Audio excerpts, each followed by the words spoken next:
జకన్న డైరెక్షన్లో మహేష్ చేస్తున్న SSMB 29 cinema నెట్టింట ఇప్పుడు హాట్ టాపిక్ అవుతూనే ఉంది. Mahesh look, cinema shooting leak, ఆ తర్వాత జకన్న రియాక్షన్ న్యూస్ వెరసి ఈ సినిమా రోజు నెట్టింట ట్రెండ్ అవుతూనే ఉంది. అందరి నోళ్లలో నానుతూనే ఉంది. ఈ క్రమంలోనే ఈ మూవీ గురించి Odisha deputy CM Pravati Parida tweet చేయడం తెలుగు టూ స్టేట్లోనే కాదు, త్రూఅవుట్ ఇండియా ఇంట్రెస్టింగ్ టాపిక్గా మారింది.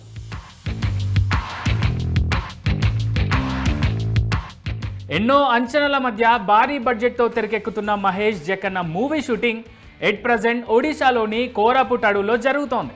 ఈ షూటింగ్లో మహేష్తో పాటు Kannada star Prithviraj Sukumaran, global star Priyanka Chopra కూడా పాల్గొంటున్నారు. దీంతో ఈ విషయాన్ని కోట్ చేస్తూ ఒడిశా డిప్యూటీ సీఎం ఓ ట్వీట్ చేశారు.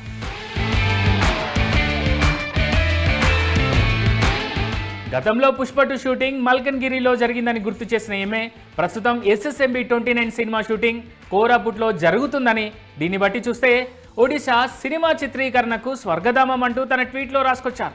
ఇది ఒడిశా పర్యాటక రంగానికి కూడా ప్రోత్సాహమే అంటూ అభిప్రాయపడ్డారు. అంతేకాదు తమ దగ్గర షూటింగ్ చేసేందుకు అన్ని భాషా చిత్ర పరిశ్రమలను స్వాగతించారు. అందుకు కావలసిన పూర్తి మౌలిక సదుపాయాలను కల్పిస్తామంటూ తన ట్వీట్ ద్వారా భరోసా ఇచ్చారు.